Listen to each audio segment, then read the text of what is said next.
Hello and welcome to the CCW Safe podcast. I'm Rob High in Oklahoma City, joined by Phillip Naman, my partner on the other end of the universe. Where are you at, Phil? Prescott today. Prescott. This is the CCW Safe Studios in Prescott, Arizona. Got a kid. How was your week? Busy. Life is busy. I had my 30th anniversary, so got to celebrate that, and we went to Kauai, came back, and work's busy, and lots of things are happening in the world. I don't know if you knew that or not, but there's actually some like world events happening. I forget exactly what it was. So anyway, something in Europe, something over there. It was something over there where if you don't change your prosecutor, I'm going to withhold. And son of a bee. 3 hours later, he was fired. Yeah. Yeah, we've got that. I got to go this weekend to Mass Ayoub's class. Oh, wow. Fantastic. Absolutely high speed. All classroom. It was 20 hours, 10 on Saturday, 10 on Sunday. Heat up your lunch, get back to your desk and keep going because we're working through. That sounds awesome. Where was that at? It was out at Bill Armstrong's range. It's called Meade Hall Gun Range out in McLeod, Oklahoma. Bill's got an absolutely magnificent place out there. He's got a great classroom facility. He's got some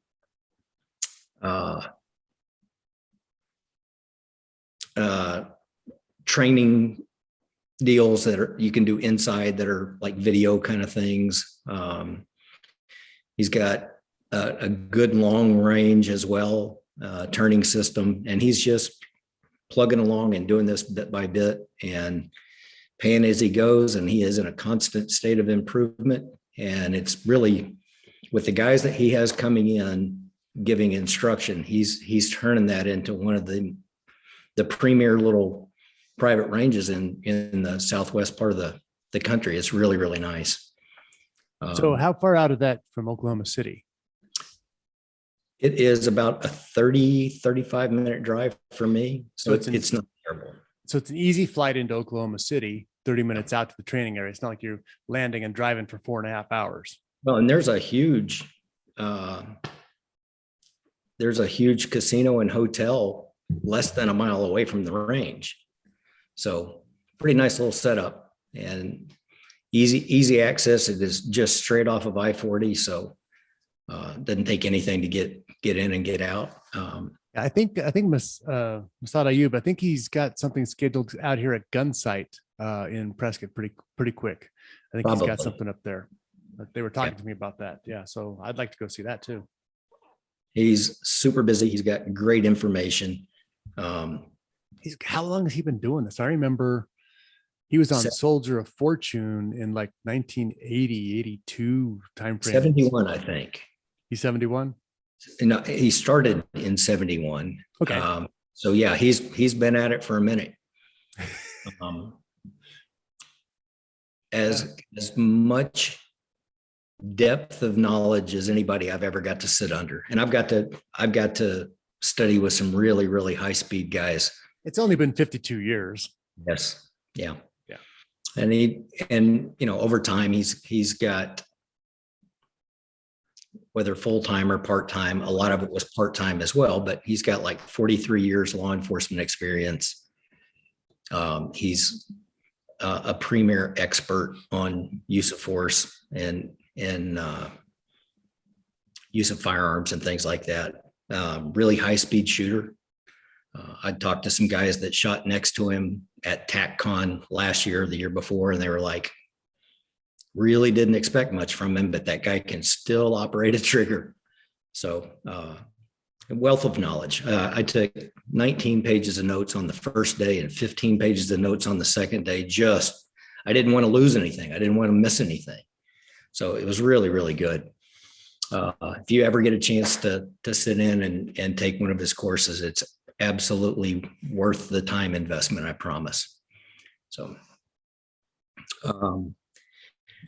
Other things that are popping up, and you and I had discussed off air earlier, is the wave of states that are moving towards constitutional carry. I'm absolutely okay with this. I'm not opposed at all.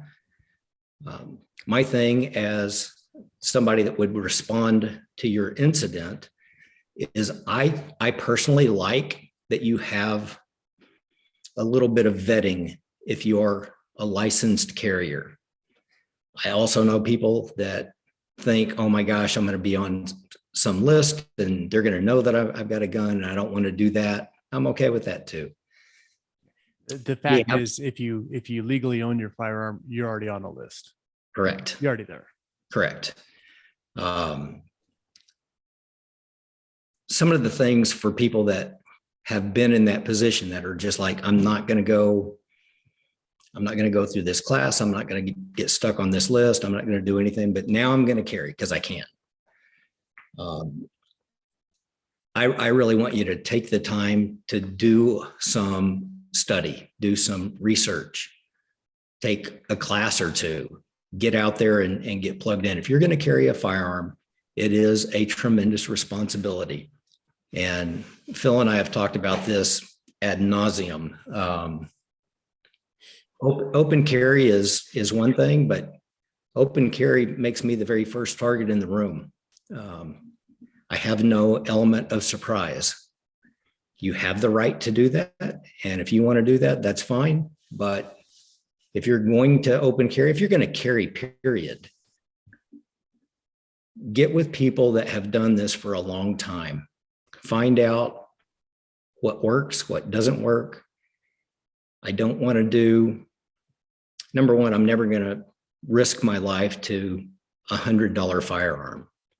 I'm going to spend money. I'm going to get something that is a good working tool. I'm not going to put a $500 gun in a $17 holster.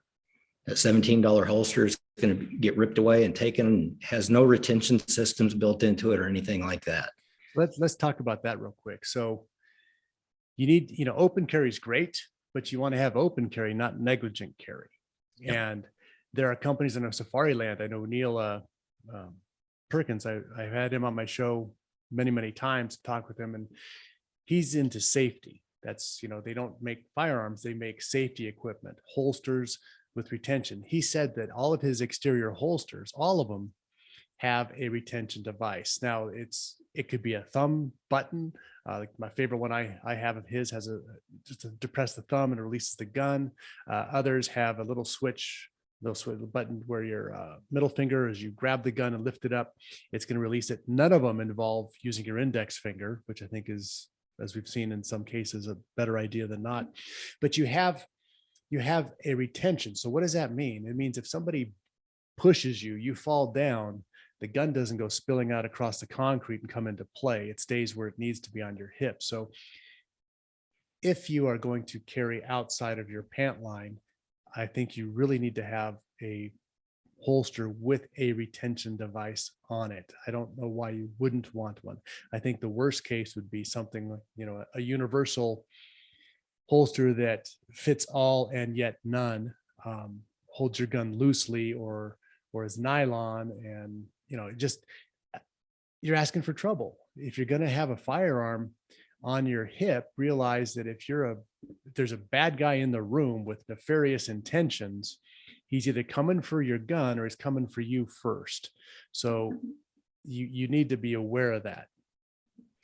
Even on some of the even more higher priced leather holsters, if you're getting a product that breaks down and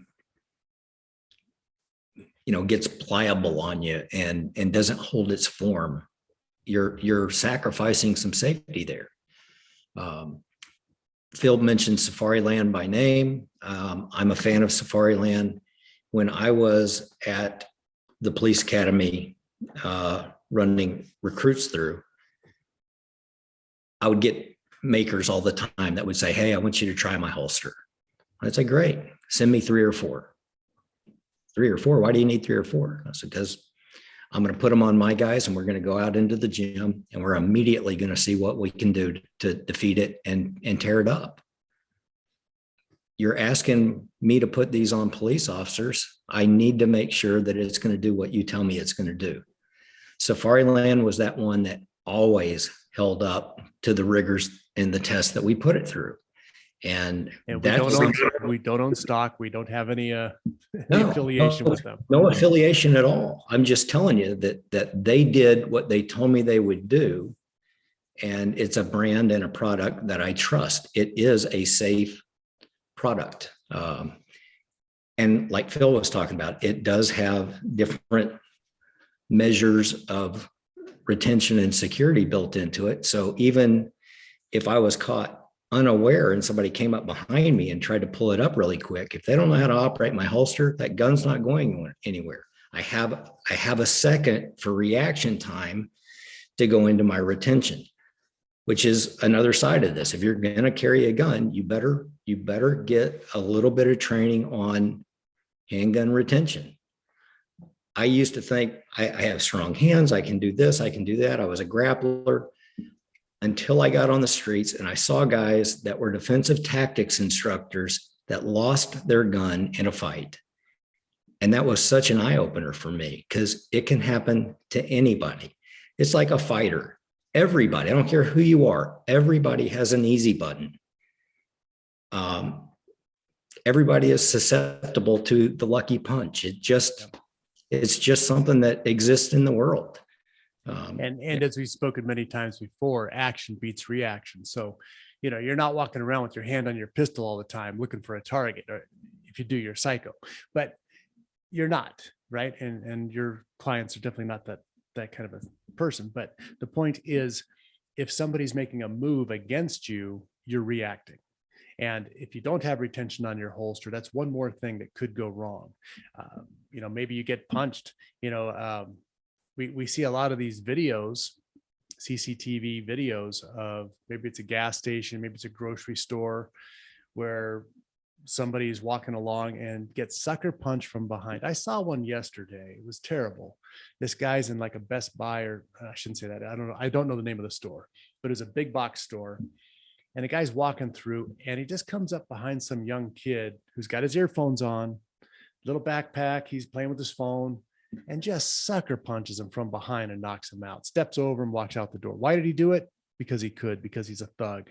But that kid just got, it's easy to get distracted. You hear a noise, you look up, something walks by, you look over here, you're in a grocery store, they grab a can of Swanson's 2-pound beans and smack you across the back of the head. You've lost control. You didn't see it coming. And that's the problem with an ambush. It's an ambush you don't see coming. You have to react to it. And like you're saying, we would drive ourselves crazy. We would be mental if we were at that state of conscious alertness all of the time. So if I have a pistol on me, I like having that element of surprise. I like having it hidden. I like being the only one that knows I have it. It gives you a little warm feeling in your heart. It's something that when I was still an officer, I was a detective and I had a partner, and we're moving around the streets in unmarked cars and just going to lunch. And all of a sudden something would happen and you'd get somebody that just goes crazy in traffic. And I just get out of your way. I concede, you can have it. And my partner would always laugh and go, that guy has no earthly idea what's sitting beside him in this car. And they just don't. I think that's something that's important for people carrying a firearm to realize as well. You never know what's in that other car. You don't ever know who's on the next aisle at the grocery store. You don't know what you don't know, and you don't know somebody else's level of training or preparedness or even mental attitude at that point in time.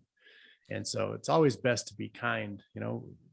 Teddy Roosevelt is speak softly, carry a big stick. Just carry it underneath your shirt. I'm going to tell you some of the most dangerous guys I've met on the planet you would never know it. You would absolutely never know the level of training and expertise and ability to enact violence. They don't even look the part. But they do have kind of a look about them, though. I'm thinking of several that have a very similar look. And that look is kind of like, I think they're wondering what your liver would taste like. But anyway, I don't know. I'm just thinking. That's so funny that you say that, because, you know, our COO for CCW Safe is Stan Campbell. Stan was over the defensive tactics program for the police department I worked for. And as he promoted and moved on, I came in behind and I was the one that took his place in that. So goodness, for probably 16 years, that was our baby. That was our fingerprints all over that thing. And they were just, and we've got guys that walk this earth, that even Stan, that we would have command staff call us and go, oh my goodness, you got Officer X over here that is in use of force after use of force after use of force, and we can't figure it out. You don't have that number of uses of force.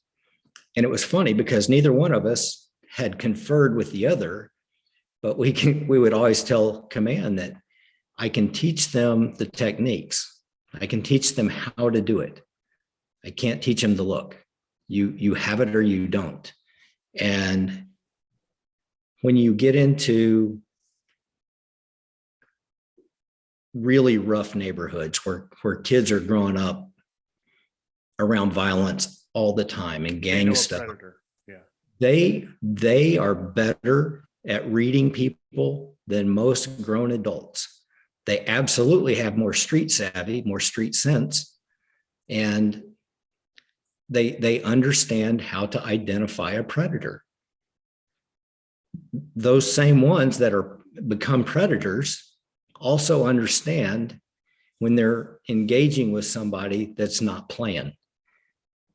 And it's all in that look.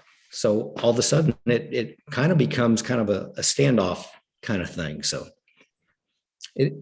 there's so many things that go into self-defense. And for a citizen carrier, I want everybody, if you're just now getting into this and you're just learning how to do these things, evaluate and determine what your mission is. Because you're not the cop, you're not law enforcement. I did that for years and years. I don't do that anymore. I'm a civilian carrier. I just carry for immediate protection if I have to have it. And it's only if I have to have it. Let's talk about being an officer. Now, you put on your gear, you got your badge on, you got your car, you're on, right? You have to have that level of preparedness, that level of you're on. And like at the end of 8 hours of that, you're exhausted. That kind of, so it's something I don't believe that a civilian can walk around with 24 hours a day. Plus, a lot of times you have partners. One guy's looking this way and the other guy's looking this way. So you have each other's back covered when you're not engaged in something specifically. As individuals, we typically don't have that. And I think that, like the point you were making earlier, open carry, I'm glad we have the right to it. I think there's great places for it. I would never say not to have that right. I think it's important that you realize that with our rights come responsibilities. If you're open carrying, you're like, hey, I got my Smith & Wesson 629 strapped on here and 2 speed loaders across the front. I'm a flag. I have this here. And you just need to realize that it could be a deterrent. If somebody sees it, they don't want to go directly and confront that. That doesn't mean they may not set up an ambush, get your attention, do like the old con men would do. They'd have a girl walk by over here, take his attention on something, bump him, pick his pocket, right? Well, the same kind of thing happens. Or you see somebody, I think a lot of the closed circuit TV incidents that we see happen at gas stations. because they can drive up, drive away. So they're easy in, easy out. And, you know, you've got a gas, you're right-handed, your gun's on your right hip, you have a gas thing in your hand, you've shut it off, so you can't even spray them with gas anymore. You're almost combat ineffective. So it's probably a higher level of responsibility and awareness if you're open carrying that you've got to keep constant. And the concealed carry, you know, if they don't know you have it, if you're not printing severely, if they don't know that you have it, then there's no reason for them to act this way. And it's probably better to be a wild card in a situation than the flagpole. Yeah.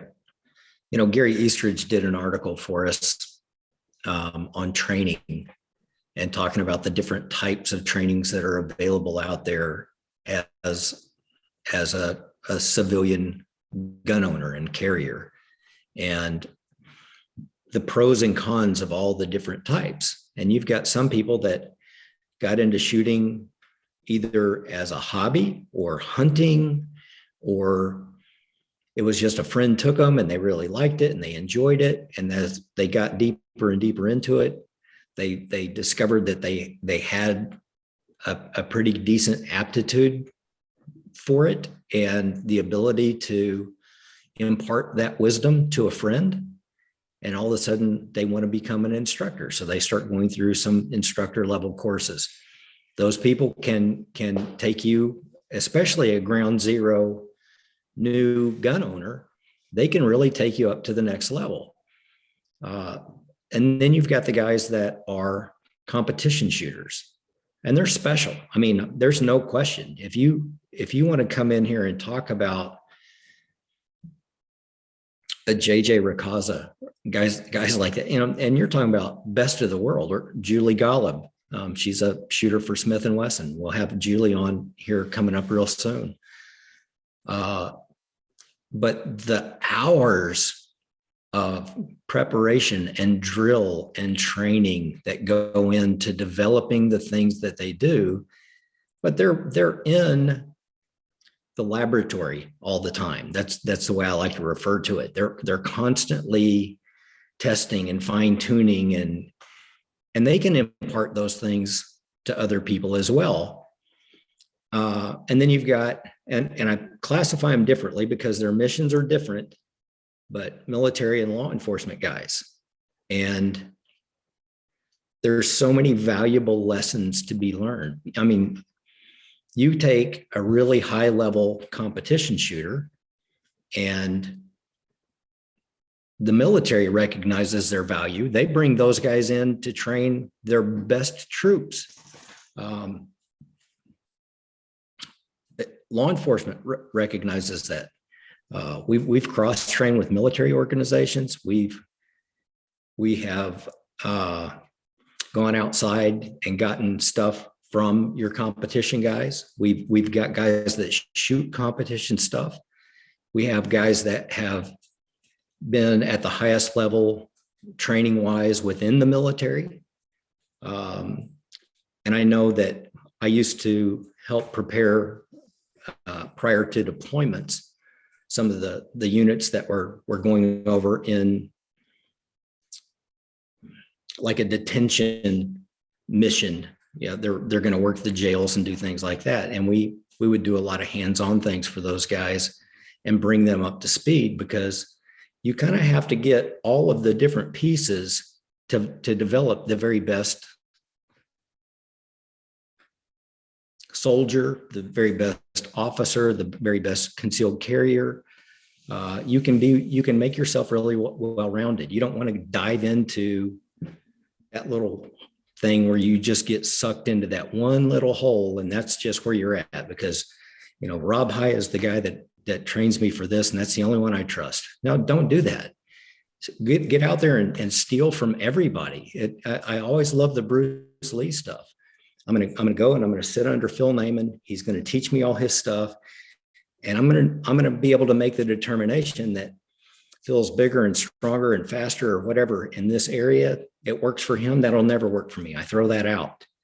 But all of a sudden, this little finesse thing over here, ooh, yeah, that works really good. I'm going to hang on to that. I'm adding that to my toolbox. My number one move is to grab a 2-pound can of beans off the shelf. I open carry some Swanson's Green Giant beans on my Lima beans. Lima beans are deadly. They'll kill. Lima beans, soybeans, that's death. Make me eat those, I'm gonna die. Let's talk about the rules of engagement, because you brought up some interesting things. You've got guys who are competition shooters, so they look at one thing, police officers, and I did some little hanging out with some guys who were on the teams. Now, their rules of engagement are a lot different than ours, or as a police officers. As a police officer, you can't do what they do when they have to break in doors and clear rooms and settle the bad guys in a short fashion. And so you have to understand that as a civilian, which is who we're talking to here, our level of force has to be proportionate to the threat. And that's an important thing. Like, you train with these high speed, these team guys, and they're like, boom, bam, bam, bam, bam, bam, bam.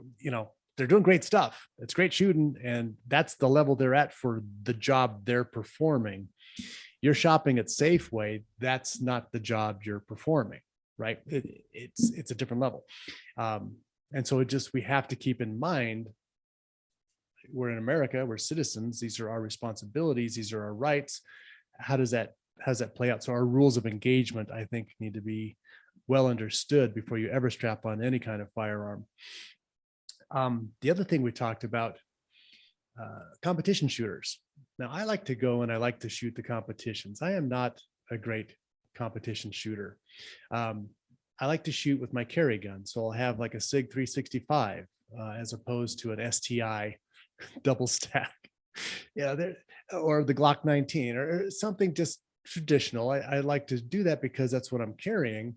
And the other thing that I like about it, that I try and do, which is different, I use every round as if it was training. So a lot of times, you'll watch them. If you go to do an IDPA or IPSC or whatever, when you get to the stage, everybody does these walkthroughs. So they all imagine them shooting. They say, okay, I'm gonna step here, I'm gonna draw, I'm firing 2-2, 2-2, 2-2, 2-2, reload, move here. I've got 2 to the left, 2 to the right, spinner, reload, move to the next window. So they go through this, they set themselves a program. Well, life isn't like that. And I'm not saying these guys aren't great shooters that wouldn't do well in a life situation, but I take a look at that. It's like, okay, I'm going to assess and shoot the targets as I come upon them. I'd rather do it cold. I'm not going to win. Okay. I'm not going to win the stage. I'm not going to win the match. I want to do this as practice for me. Somebody else was kind enough to set up this entire thing for me to come out and practice for me for $20. Dude, I'm not going to set up that many targets. So it's a great event. And I like to shoot it like that and realize you're not going to be the number one scorer, because you don't have to pre-plan your shoots. You shoot them as you see them and work it that way. Even when we go skeet shooting, I start with a low gun. Everybody's like, why do you do that? It's like, well, because I don't quail hunt like this all the time. I've got a gun cross here. Yes, I'm going to shoot, less than if I had a perfect score with a mounted gun. But when I'm shooting skeet or sporting clays, I'm practicing the low mount to my shoulder. It's getting my face on the gun quicker than people who are used to that. So when we're in the field, man, I do a little bit better than the other guys, but because you practice that way. And so anyway, so you go to a competition, you'll see the guys, they kind of from a conga line going through. It's kind of funny to watch, but use your training for yourself. There's if you go to a match with 100 people, there are 10 guys who are competitive at the top edge. Any of those 10 can win it. The rest of you are there to improve your own game. So know where you're at, know what you want to do with that stage. Hey, I want to practice. I want to get some of them, let's say some of the first 2 targets are 3 feet away. You know what I need to do? I need to clear the holster, fire from retention, 2-2, 2-2 as quick as I can, because that's great practice for that, because that's really what we're dealing with. And, as opposed to quick draw, press, fire, aim, pick different things you want to work on the stages and use the competition for training, I think is a great thing.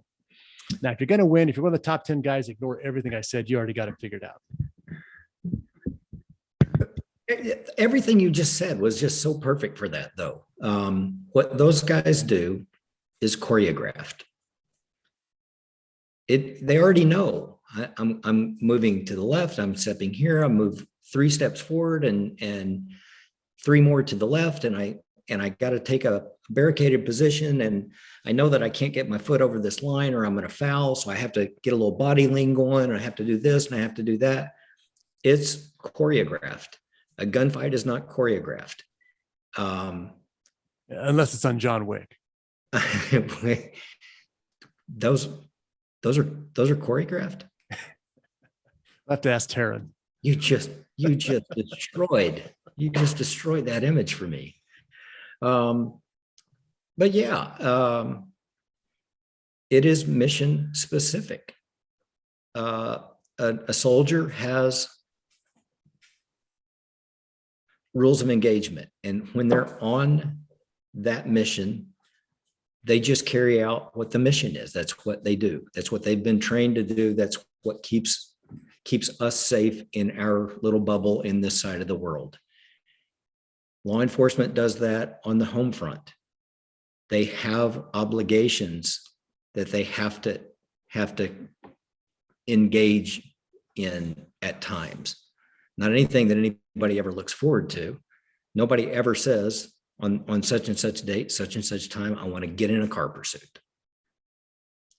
I only chase somebody in reaction to their action. I have to respond to what they've done. Same thing with a fight. I don't go out there and go, there's little Phil Naman on the corner, I'm going to go punch him in the nose. Do that again? Come on, man. Phil has to do something that provokes and makes that where that is the response I have to come with. I think I do that a lot. Same way with a shooting. Officers are responding to something. They're already behind the 8 ball most of the time. Very rarely are they the initiator. You have some tactical things, some SWAT things that come up that are a little different. But again, that's a different mission than the patrol officer. We're talking about things that are mission specific. So as a concealed carrier, and this is just something I want guys to think about on their own. Do I want to think about what kind of gun am I carrying? I want something that's quality, that is functional, that I know is not going to fail me. It is a piece of equipment, so there is always going to be some degree of the potential for failures. It's a machine. But do I want to go in and all of a sudden I've got a laser on this and this kind of light, and I got a red dot and I got all this stuff? Why are you doing all that? And are you gonna feel comfortable sitting in front of a jury when they pull out Exhibit 1 and all of a sudden it's like, holy crap, what is this guy doing? He looks like he's out for RoboCop. Plus, it's awful hard to find a side holster that has your bayonet coverage. So, you may want to not have the bayonet on your pistol. I'm thinking, just especially if you're going appendix carry. Just food for thought. Just food for thought. Appendix carry and your bayonet. Yeah. One time. And birth control all at once. So back to the tourniquet. Oh my goodness. I need a little one. Oh my goodness. We've talked guns, we've talked holsters. Something a lot of people don't give a lot of thought to is don't put a $125 holster and a $500 gun and attach it to a plastic belt or something that's just little thin garbage piece of thing. Make sure that you get you a good quality web belt or a good quality leather belt. Make sure it's a good leather belt. I mean, there's people out there very specifically that design and build these things for people that carry guns. Looper Leather Goods was one of my major suppliers when I was buying things for the police academy for my recruits. I knew that there was quality in everything that he built for me, and it was going to hold up to the rigors of a cop being out on the street. He makes belts for civilians as well. Really good stuff. Hank's belt makes really, really good stuff. My favorite nylon belt right now, or web belt, is a EDC belt company, and it is my favorite soft belt that goes with a pair of jeans, and it's durable, but it's comfortable. It doesn't hurt my back and things like that. And if you haven't carried a gun before and you haven't had those kind of things around your waist, those are considerations that you need to keep in mind. And the stiffer the belt is, the better it supports the gun, but it doesn't dig into your side with the gun. The weight of the gun turns, so it's an important factor. I do a lot of hunting, so one of my favorite belts is I like the Ranger style belt. Mm-hmm. And I like the stiff ones. There's some thin ones, some cheap ones. You need to get the stiffer ones if you're going to carry. But what I like about it for hunting too, you talk about dual purpose, right? Is you can take it off, make a loop, and put it through the hocks and drag your animal back out. So, if you exactly go around the antlers, whatever it is, you've got a drag strap right there, and it's multiple purpose. And make sure your pants fit. Otherwise, you're going to do the drag and sag. Yeah, no, we don't have any of those problems. We don't do that. I don't like that prison look on anybody. I'll just say that. No, I don't either. Yeah. It's just, there's so many things out there. We're talking mission specific, and am I going to carry an additional magazine? Am I going to carry a tourniquet? Am I going to carry any kind of medical gear with me? And we've touched on all of these things. I also think that if you are physically capable, you should shock yourself and go plug yourself into a force on force course of some type. Go hands-on, because I promise you are going to perform at the level of your preparedness on your worst day. You're not going to, it's that one day out of 100 where everything clicks. Don't expect that to be the day when you are involved in a self-defense incident. Nothing about those are clean or pretty or sterile. They're ugly. Violence is very ugly. So, but if you can't do a full force on force thing, at least get somebody that has some knowledge in handgun retention, and they're gonna teach you some holstered gun retention. They're gonna teach you some drawn gun retention. If they're high speed enough, they'll take you through some handgun disarming things. Take them to the wall, take them to the car. Yes. In the environment where this is going to take place. One of the best defensive tactics schools I ever did was for police corps. It was put on by the Department of Justice, and the entire course was done in full BDUs, soft body armor vest, and a gun belt, because that's what you carry. Cops always train, they train this stuff in t-shirts and shorts in the gym on the mat. Plus we've seen you guys' legs, and I think the long pants are better. So, this particular course, everything we learned the technique on the mat, and it was like, okay, now let's get into the laboratory. Let's go over here on the tile. Let's go over here on the carpet. Let's take it outside. We're going to go do this in the grass. We're going to do it over here on the parking lot, because everything is different. We did it in elements, in rain and things like that. It was just, it's the environment that you're going to have to do this in. People think, well, nothing changes. It's got cold outside, so I got my jacket on and my gloves. Have you shot with your gloves on?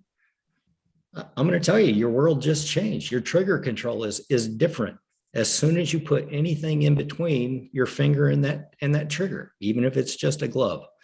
So there's so many thoughts and considerations and things that you have to get into to even to moving. do this.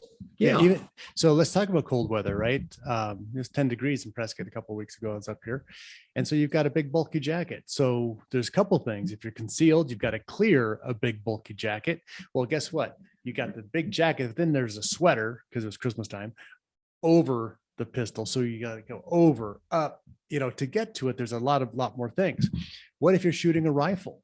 Well, a lot of people, especially where I'm from, California, you go to the gun store and you're dressed like this, a polo shirt, just a regular shirt, nothing big, bulky wise, and you pick up your Remington 700. You're like, oh, this feels great. So you go to the range, you shoot it, everything's fine. Then you go out in November to Colorado, and you've got your down jacket on, 2 shirts underneath that, and then your backpack straps across, and the elk comes out, and you throw up your gun, and you're like, they can't shoulder the rifle because they didn't anticipate some things. So the condition, like you're saying, the condition that you're in is going to affect how you're going to operate. And there's ways, you should have had your buttstock cut down a half an inch or an inch or something like that to mitigate that. Because if you're going to use it in November, you have to sacrifice its form in July. But anyway, that's it's getting a little bit more experience to know what you're dealing with. Nobody's going to, I shouldn't say nobody, few people are going to say, okay, I'm in my winter garb, I'm carrying appendix. How does this work? Zip, lift. I mean, hey, it's an effect. Maybe you want to do something under the shoulder if you got those big whole jackets on. So you're under one layer of clothes, zip, and it's there, different things. And again, every single bit of that fits under what that mission is at that time. I have to recognize those things. If I'm going to carry this thing responsibly, that's part of my whole preparation. I know that when the recruits that I was training would get out of the academy, they had the ability to move away from their issued sidearm. They could go to something else as long as it was on the approved list. They'd have to go out and qualify with it. And, the range master would sign off on it. And they had the ability to change their holsters. And the numbers of repetitions that they got with that sidearm and with that holster in the academy setting, in my opinion, needs to be duplicated before they make a switch. We didn't have anything in policy that made them do that. But I need you to have autonomic responses that I know this holster works like this. I've come out of it 1,000 times. I changed a firearm. I was probably 2 or 3 years into my career, and some friends of mine were involved in a shooting, and the man was shot 17 times. That's when you went to the auto mag? And lived. And I just made up my mind right then that I'm just going to bigger knockdown. So I went from a 9 to a 45. Now my brother and I made a trip. I have to stop you right there. Yes. You talk about complaints from me on this show. Boy, yes. You just said you chose a 45 over a 9. We're gonna get the hate mail. We are. That's it. That you want to cause a S storm. It's 9 does this, 45 does this, and it's the gunfights happen. So just be aware. I didn't cause this one. I fully understand, and I'm telling you this. I wouldn't make that same decision today. I have a much greater faith in the performance of duty ammo that's out there today. Big improvements. So yes, I love a 9. I carry a 9. That's what I choose. That's what I go with. Now you're backpedaling. Just go back to your 45 story. But before I made that change, my brother and I were driving to go see my grandparents in Tennessee. That's a 12-hour drive from our house. And I dry fired the whole trip, just over and over and over, snapping my trigger in, getting used to that gun, operating the system. And I did the exact same thing when I went to a new holster.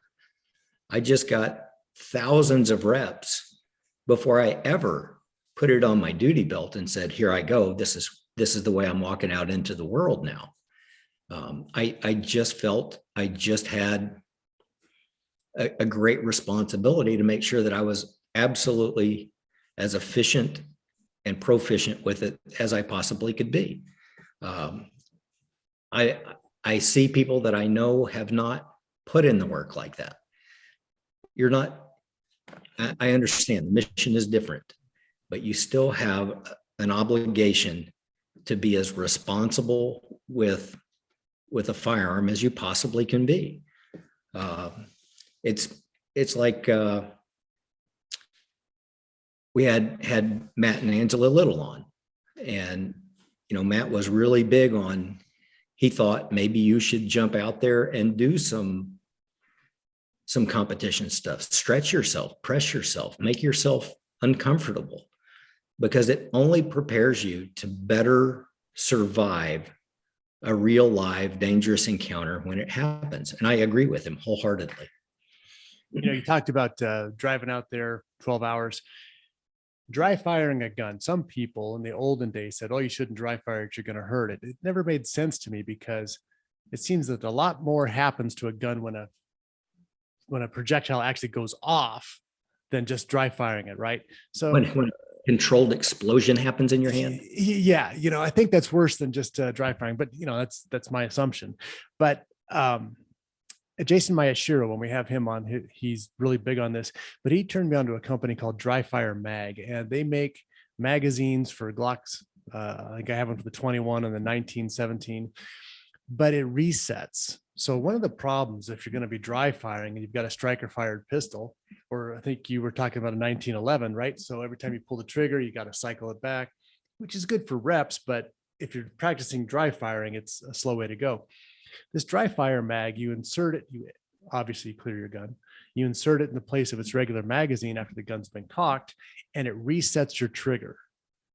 So instead of you having to, so it's got the right reset, it resets your trigger when you snap on an empty chamber, and it continues to go. It won't fire as a real one, or at least it shouldn't, but that's a good way. If you've got a 17, a 19 or 21, or I guess even the smaller guns will work with it because you just have the magazine sticking out. But that was really a neat thing, because you can sit there and go for 20 minutes, 30. I mean, that's a lot of, your finger's going to get cramped after 10, but you could do a lot of dry firing, different scenarios, and not have to worry about keep racking the gun and going to reset and stuff like that.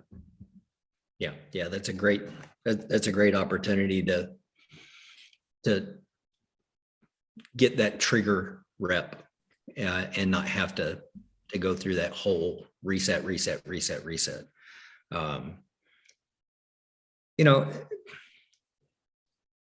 It's another thing that I kind of get into is yes, it's expensive to shoot now. It's the price of ammunition has gone up. Everything about it is it's a costly hobby. But if I'm going to carry this thing, I need to make sure that I am 100% prepared to do it safely. And dry fire is one of those things that I don't think you can ever do enough of. It's something that there's so many parts of my basic shooting fundamentals that I can work on as I'm doing that. I get my proper grip. I can get my proper sight alignment. Now, obviously, when I'm rolling in the car, I'm not pointing out the window and pointing at cars going by and being a moron. I'm just. I didn't want to ask that. I wasn't sure the answer. Guns pointed at the floor, and nobody besides my brother knows I have a pistol in my hand. But to know that trigger and to know where it breaks and to be kind of that in tune with it, that I'm not going to have a negligent discharge. My primary safety is right there anyway, and I never put it on there unless I'm ready for this thing to go off. It just doesn't. Same way if I'm dry firing, I don't just roll my finger on the trigger the whole time. I practice doing safe handling skills the whole time I'm doing it. So there's so many valuable pieces to that. And it's one of those that you see a lot of new shooters that get on the range and they start a trigger press, and then all of a sudden they hesitate, and all of a sudden now it feels like, goodness gracious, it's a 25-pound trigger pull now. And it's not. It's just I've instead of having a nice smooth stroke from start to finish, I've paused it in the middle, and all the other things are going off as well. Now I'm not breathing properly, and all of a sudden my was my hands right? And get out of your head. They're pulling a trigger is a super simple, not a big deal. And at the same time, if it's not done right, it's a really big deal. So that dry fire stuff it's just invaluable.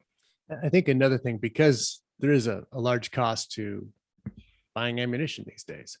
So how do you get the most practical practice with the least amount? I always see the newer shooters or the guys who grab their magazine, put 15 rounds in it, stand there and blast away till it's all empty again, right? Yes. Somebody who's training with a purpose might do something like have 3 mags across the front with 1 bullet in each one, and draw, fire, drop, reload, rack, fire. I mean, so for every shot that you're taking, you've got like 5 or 6 different things that you're practicing doing. Yeah. I think and plus you go through your ammunition a lot slower. So if you did 50 rounds like that, you're done. If you loaded your magazine 15 rounds and shot it 3 times, it's okay. 5 minutes later, you're done. But if you did 50 rounds, 1 shot at a time, reloading, picking up your mags and doing everything like that, your competency level is going to grow far more than just shooting 50 rounds at the paper target. Right. Yeah. Practice with a purpose. One of the things we always did with rookies on the line is same thing. Well, but you always tortured them with something else, though. You always made them look this way and put the safety on their gun, and they get it, and the gun won't go off. I know you. We'd have them pull out 3 magazines, load them up, 3 live rounds and 1 dummy round. So not just that. I mean, I've got to make those mandatory magazine changes through the course of this thing, but I also all of a sudden have to deal with a malfunction, and I got to clear it and make it work. I've heard lots of people talk about this. I kind of have mixed emotions on it. As a cop, I want my guys to know exactly where their holster is, because they're always going to have to be looking for additional threats. So my incident is over and it's time to holster, and I just holster and secure because I know where it's at. It's a part of me now. I also know how many reps it takes to get to that point, and I know a lot of concealed carriers do not. But again, your mission is a little different. Now, Mass, in his class this weekend, he was very adamant. He wants even concealed carriers. He wants civilian carriers to be able to holster without looking. And I know he's only been doing this for 50 something years. I get it. 51. Yeah, I get it. But I also know how many bad things occur with guys not paying attention to holstering their firearm. And I've been present when things have gone wrong on a firing line. I've seen people that were hit. There's just nothing cool about a gunshot injury. Yeah, I've seen a lot of guys on the competitions. They draw, they fire, boom, boom, boom, boom, click. And it's like the timer stopped. Why are we? Your shirt could be hanging over. Yes. I know the gun's clear. It's just a really bad habit, and I see them literally throwing the gun into their holsters, and that's where something bad's going to happen. When I carry appendix, again, these are this is Phil's phobias. Okay. In the mind of Phil here. I am very uncomfortable carrying a 1911 locked and cocked. I know it's safe. I get it. I don't like to do that. The other thing is I will not reholster my inside the waistband pistol without taking the holster out, putting the gun in, and then putting it away. That's the way I like to do it. And I like my appendages just where they are. And so I'm willing to do that. I don't care if it takes me a little extra second, but I've watched over and over again some of the best instructors around that are very adamant about, clear your stuff just as if I was drawing, but I clear again as I go to reholster, and I look my gun into the holster. I absolutely visibly, I physically watch it go into the holster safely. I've seen guys that want to go holster and they still got a finger on the trigger. Good God. If I am not engaged in the act of shooting, my finger is not on the trigger. So that's 10,000 rounds later, though. I saw a video clip that came out of a gun store. This is maybe 5 or 6 years ago. It was a chief of police wearing a windbreaker, and he took his gun out. The guy was putting a light on it or something. He wanted to reholster it, goes to reholster it, and the little cord from his windbreaker, got right where it shouldn't have gone. He holstered it, shot himself right there. And, he's trying to blame the gun. It's like, no, dingus. You did this. You didn't clear. You just assumed. And loose clothing, winter clothing, that stuff happens. We also have our most famous poster boy for gun control, the ATF agent in Florida. Yes. Okay. Sir limps along. I'm okay. It's all right. I'll mop that up later. It's okay. It'll only hurt here in a minute. Right now, we're good. Oh, but what happened? Right? So, yeah. Throwing his gun in his holster, a bang. Throwing a loaded gun in with his finger on the trigger, and everything else he was doing wrong. But yeah. Well, we want to thank everybody for joining in again with us. We have got lots of great people coming up, and a lot of things lined up for you that I think you're really going to enjoy. As I always say, we always welcome your questions, concerns, compliments, criticisms of Phil, none of me. I'm tenderhearted, but you can always reach me direct. It's rob@ccwsafe.com, and I will get back to you with quickness. So we appreciate you guys so much. Phil, good show. I enjoyed it. Thank you. God bless. We will talk to you guys soon. Thank you guys. Bye.